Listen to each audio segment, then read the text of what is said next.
greetings and welcome to the 2014 St. Györgyi Prize for Progress in Cancer Research. The path towards discovery and development of new anti-cancer treatments are long and complex. Getting from bench to the bedside requires leadership. It requires sustained funding. It requires tenacity of purpose. At NFCR, our mission is research for a cure. This was Albert Szent-Györgyi's vision and is something that we have now pursued tenaciously for over 40 years now. We're lucky. We're lucky here to have a distinguished leader and true champion of science to deliver our keynote address tonight. Jerry Moran is a United States Senator from Kansas and someone who, through his long career in public service, has exhibited a great tenacity of purpose. But when it comes to federal funding, when it comes to supporting federal funding for basic science research and the fight against cancer, Senator Moran is the very person we want to have with us tonight. And I'm here in part to tell you how the efforts that are being made by the people in this room and other researchers, investigators across the country, in my view, is a noble calling. It is something that is so important for our nation and for the citizens of the world. It is critical for our country to invest today, tomorrow, in the future, in a consistent, ongoing basis for biomedical research.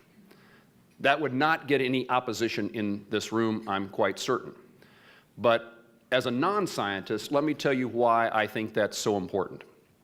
You know, my interest in politics is really based a lot on trying to improve the lives of Americans.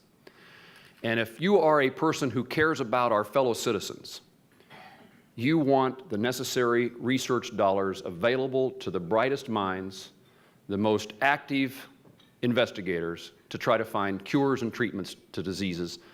And cancer comes to the forefront so many times. It affects so many people in our nation. I want America to be the country that is the bright, shining city on the hill that we've been described as. And what you and what future scientists do in this country will determine whether or not that's the case. Each and every day, we will work to make certain that all members of Congress understand this importance. We appreciate the fact that you are here to help us accomplish that. And every day that universities and others are there with a message about its importance is a day in which we've made progress in bringing us all together on the noble goal of ending cancer through scientific research. And so I'd like to call to the podium at this time the 2014 chair of the selection committee, the St. Györgyi Prize for Progress in Cancer Research, and the 2013 recipient of that award, Dr. Alex Matter. The pioneering work of Dr. Allison began with the discovery of the cytotoxic T lymphocyte-associated antigen 4, the CTLA-4, in 1987. Functionally, it was unclear whether CTLA-4 conveyed an activating or a deactivating negative signal for cytotoxic T cells. Dr. Allison put this controversy to rest. This opened the way to his concept that an effective immune response might be generated by blocking the negative CTLA-4 signal. Now, in the first decade of the new century, we see another radical break with tradition, the emergence of effective immunotherapy. Medicines such as ipilimumab show prolongation and survival in advanced cancers. This is truly a breakthrough, celebrated as a breakthrough of the year 2013 by the journal Science in their issue of last December. Today, we are fortunate to have with us the pioneer of this therapy, who pursued with great experimental skill, perseverance, and highly professional teams the old hypothesis of Burnett. This hypothesis has seen many variations. Today, thanks to the work of James Allison and his teams, we are fortunate to have an understanding at the molecular level how we can correct an effective immune response to make it an efficacious therapy for cancer. Certainly, we haven't reached the final goal of curing cancer. We still have a long way to go. But today, we are celebrating a very important milestone on this way. Please join me in saluting Dr. Allison for his pioneering contribution to cancer research and to cancer medicine.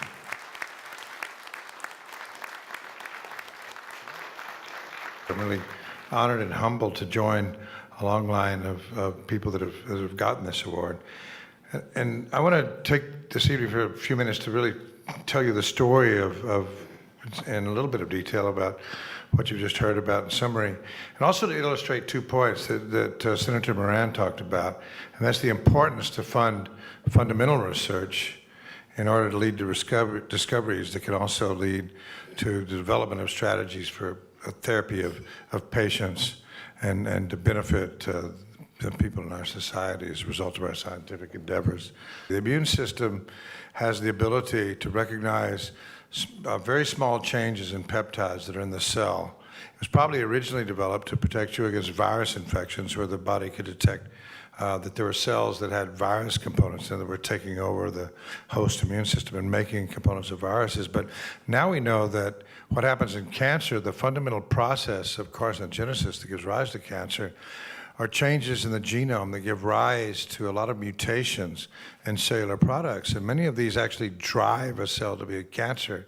But many of them don't really drive that, but they develop something that's different about the cancer cell. The immune system doesn't really care, and it recognizes all of those. And I'll show you a little bit about this later, but the immune system really detects the very process of carcinogenesis itself.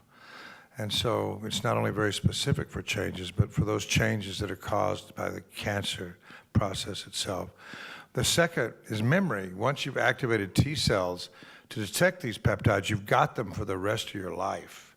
It's like the polio immunization that you had prophylactically, except that these arise therapeutically, and you've got them to protect you for the rest of your life in case the cancer recurs. And the third is adaptability. We all know from the history of cancer and how it escapes treatment with conventional chemotherapy or escapes the treatment with modern genomically targeted therapies, that the cancer cell is incredibly plastic.